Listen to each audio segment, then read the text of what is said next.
Olá, alunos! Como vão vocês? Espero que estejam todos bem. Vamos agora iniciar nossa aula de intervalos reais, né? Então, o conjunto dos números reais é o conjunto de todos os números possíveis, né? São os números naturais, inteiros, racionais, complexos, né? E assim por diante.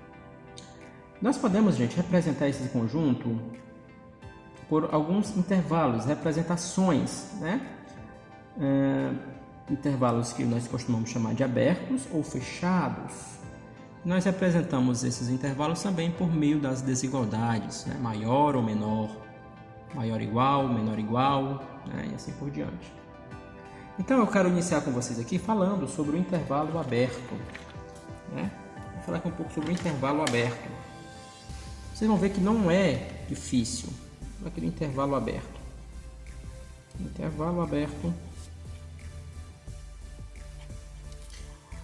O que nós temos que saber desse intervalo, gente?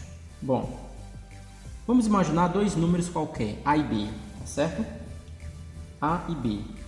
Então, esses são os extremos do nosso intervalo, né? Pode ser qualquer número, 1 e 10, né? 15 e 60, não importa. A e B são números genéricos. A representação dele fica assim, ó.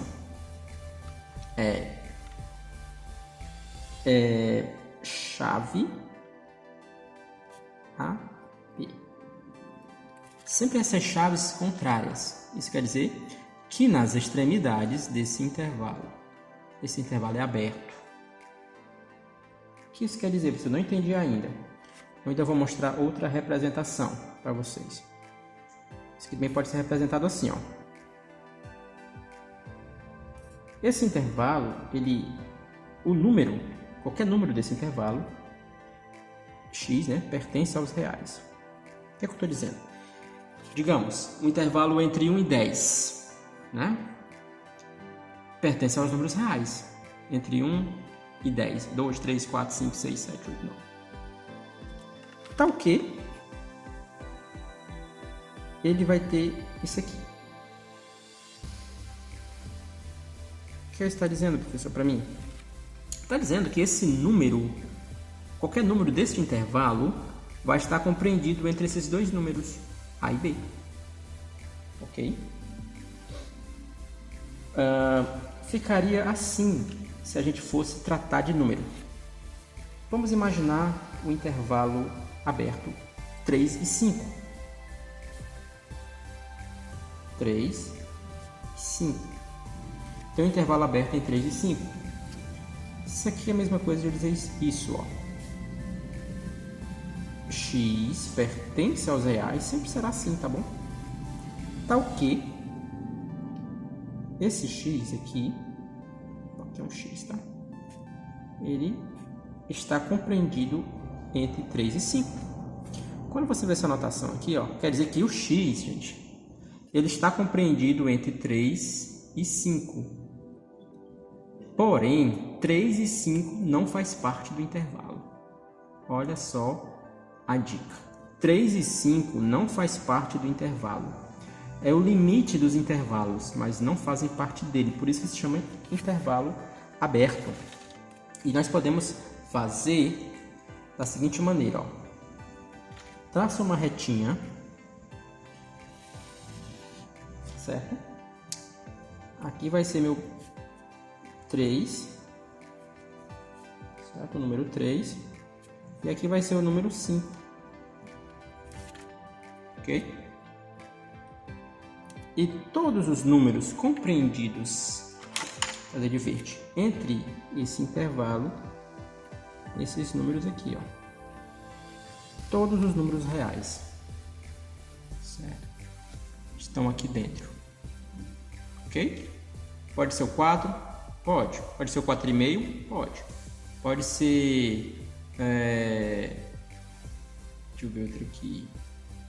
Pode ser o 6 sobre 3. Ser dividido para 3 é 2. Já não pode, entendeu? Então, são todos os números possíveis aqui dentro, ó. Esse é o intervalo aberto. certo? Note o que? Que essas bolinhas ficaram vazias. Quando as bolinhas não ficam pintadinhas, isso quer dizer que nem o 5 nem o 3 fazem parte do intervalo, eles apenas limitam o intervalo, tá bom? Isso é chamado intervalo aberto. Vamos ver agora o intervalo fechado.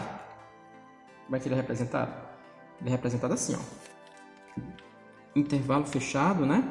Seria interessante você copiar no seu caderno também esse assunto, tá bom? Ele é representado dessa maneira, ó. Digamos, eu vou utilizar agora o A e B ainda, A e B, né? E ele pode ser representado assim, ó.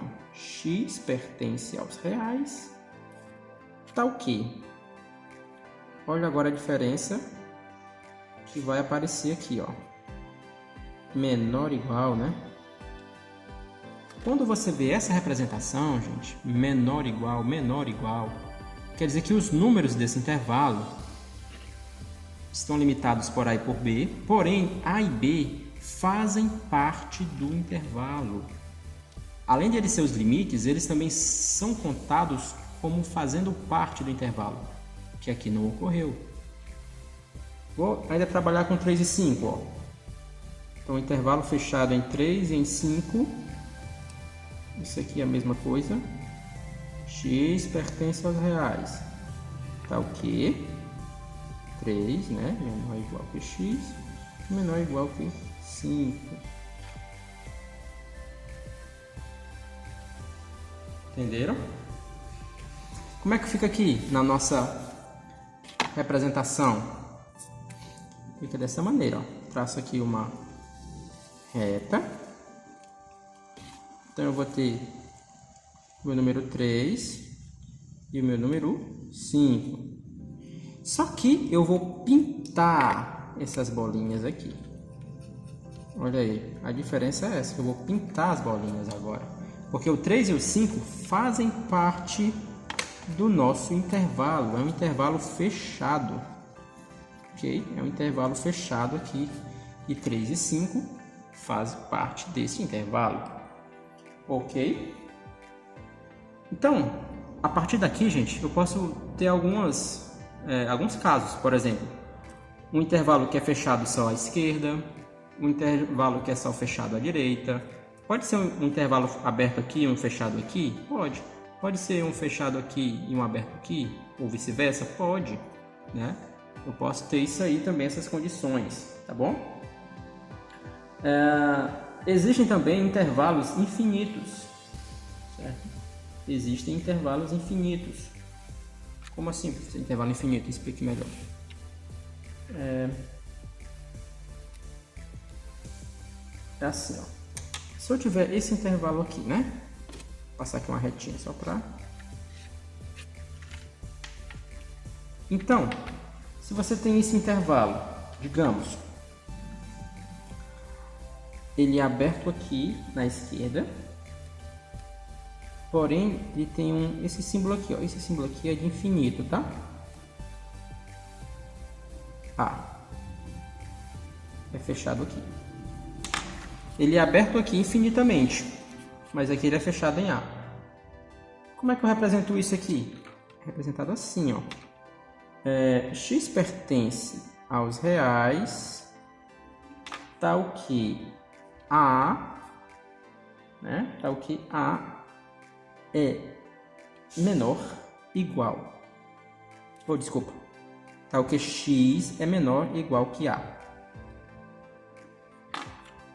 Como é que é a representação dela na reta? Como é que fica a representação dela na reta? Bom, esse aqui é meu número A, tá? Como este A é menor ou igual, né? Ele é pintado, ele é considerado, como aqui, ó. Porém, ele não vai ter fim. Ele vai ser aberto aqui, ó. Ele vai ser aberto. Certo? Ele não vai ter fim, infinito, né? Aqui é meu número A. Bom, trabalhando com números para vocês entenderem, fica assim. Eu quero um intervalo aberto no número 3, eu quero dizer que todos os números menores que 3, esse é o meu intervalo, todos os números menores ou iguais a 3. Então, esse intervalo é assim, ó. Em outras palavras, eu quero dizer isso. São números que pertencem aos conjuntos dos números reais, tal que, né, o x, os números que eu quero, são todos os números menores iguais a 3. Deu para entender? São todos os números menores iguais a 3. Como é que fica essa representação? Traça a retinha aqui, com o número 3 aqui, pintado, né? Porque menor igual. Então, será todos os números que são menores iguais a 3. Isso aqui vai ao infinito, né? Fica assim, ó. Esqueci de colocar esse sinalzinho, só para dizer que são os infinitos no sentido negativo, né? Então, esse aqui é a minha representação de um intervalo aberto, levando os números ao infinito, né? Posso ter também esse intervalo aberto para a direita, né? Para a direita. No caso, se fosse para a direita, por exemplo, se eu quisesse todos os números maiores igual que 3, né? Então, x mudaria aqui, né? Seria x maior igual a 3. Então, não seria mais aqui, ó, para a direita, seria para a esquerda, né? Seria para a direita. Seria para a direita, entendeu? E assim por diante, gente. Eu posso ter intervalos abertos dos dois lados também, né? Dois lados. Posso ter essa bolinha aqui aberta. Se isso aqui fosse menor que 3, eu não pintaria a bolinha, tá bom? Eu não pintaria ela. Ficaria um intervalo aberto aqui, querendo dizer que o 3 não estava constando dentro do intervalo. Tá bom? Gente, nós podemos trabalhar aquelas operações de união, interseção, né? Dos conjuntos trabalhando aqui os intervalos. Tá bom? Vou mostrar para vocês como é que a gente faz. Só um instante.